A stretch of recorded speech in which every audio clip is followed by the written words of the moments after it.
మైథిలి దగ్గరికి వెళ్దామా మోహన్ అని అడుగుతుంది రాజేశ్వరి.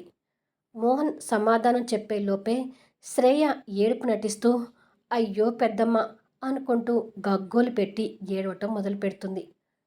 శ్రేయ ఏడుపుని అందరూ ఆశ్చర్యంగా చూస్తూ ఏమైంది శ్రేయ, ఎందుకలా ఏడుస్తున్నావు అని అడుగుతుంది రాజేశ్వరి గారు. శ్రేయ కష్టపడి ఏడుపు నటిస్తూ మా మైథిలి యొక్క జీవితం కుక్కలు చింపిన విస్తరలా అవుతుందని అస్సలు అనుకోలేదు పెద్దమ్మా అంటుంది. మోహన్ ఆ మాటలకి కోపంతో చూస్తుంటే ఏయ్, నా కూతురు గురించి పిచ్చి పిచ్చిగా మాట్లాడుకు. ఏంటి ఆ మాటలు?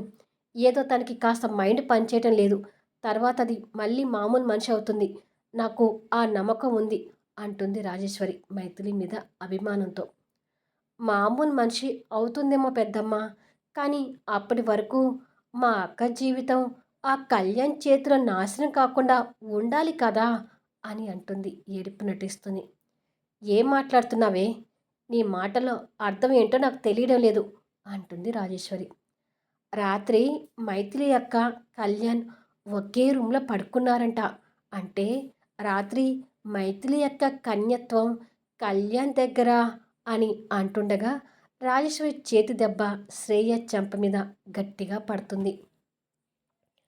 ఆ తర్వాత ఏం జరుగుతుందనేది ఫుల్ వీడియోలో చూడండి. ప్రోమో ఎలా ఉంది అనేది కామెంట్స్లో తెలియచేయండి. అలాగే లైక్స్ ఇచ్చి సపోర్ట్ చేయండి.